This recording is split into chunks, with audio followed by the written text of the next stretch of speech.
नमस्कार स्टूडेंट्स। आज अपन सरकार के जो 3 अंग होते हैं उसमें व्यवस्थापिका जो सरकार का अंग है उसके बारे में चर्चा करेंगे।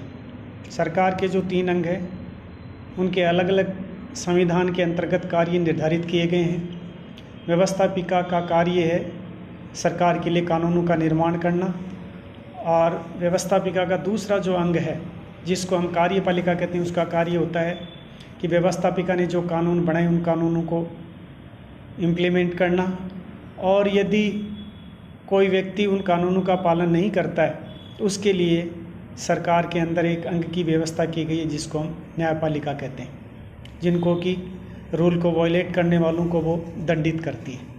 तो इसमें अपन सबसे पहले देखेंगे कि व्यवस्थापिका का क्या अर्थ होता है और विद्वानों ने क्या इनके बारे में परिभाषाएं दी।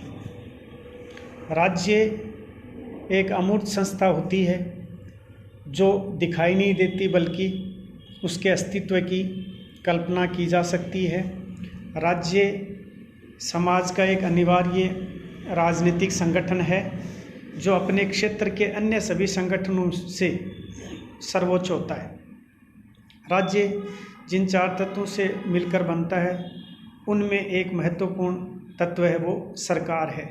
जैसा कि अपने एक विद्वान का नाम सुना है गार्नर का, उसने राज्य के निर्माण में 4 तत्वों को शामिल किया है जिसमें जनसंख्या है, भूभाग है, संप्रभुता है, सरकार है। इन चारों तत्वों से मिलकर किसी राज्य का निर्माण होता है। तो उन्हीं तत्वों के अंतर्गत एक तत्व है सरकार।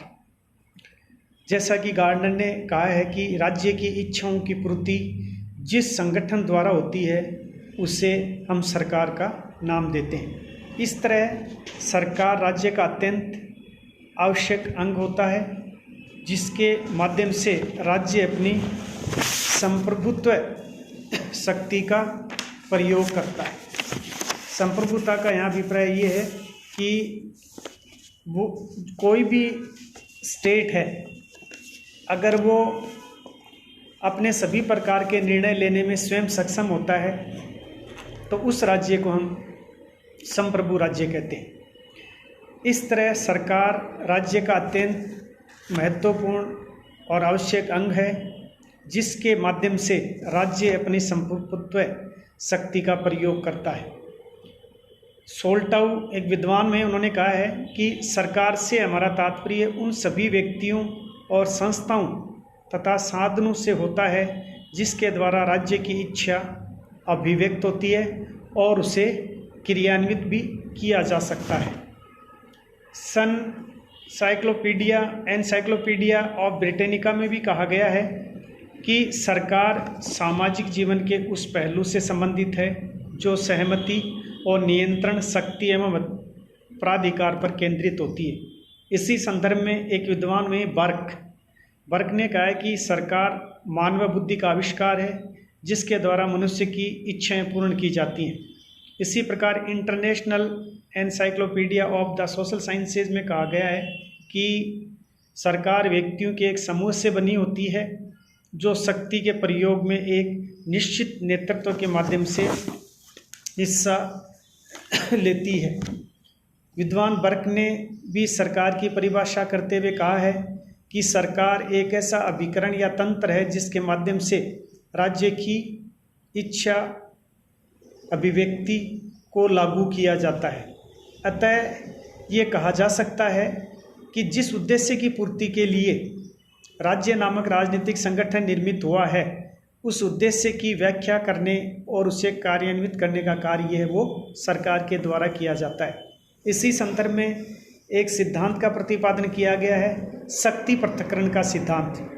शक्ति पृथक्करण के सिद्धांत के अंतर्गत ये बताया गया है कि सभी जो सरकार के 3 अंग हैं उनके अंदर एक बैलेंस ऑफ पावर है वो बना रहे।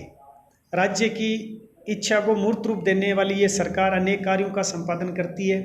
राजनीतिक विज्ञान के विभिन्न विचारकों ने सरकार के इन वृहद कार्यों की एक ही निकाय द्वारा किए जाने के पथभ्रष्ट होने या निरंकुश होने का कारण माना है।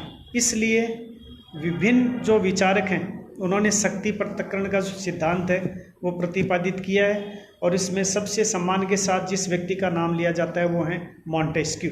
शक्ति पृथक्करण के सिद्धांत के प्रमुख विचारक मॉन्टेस्क्यू हैं।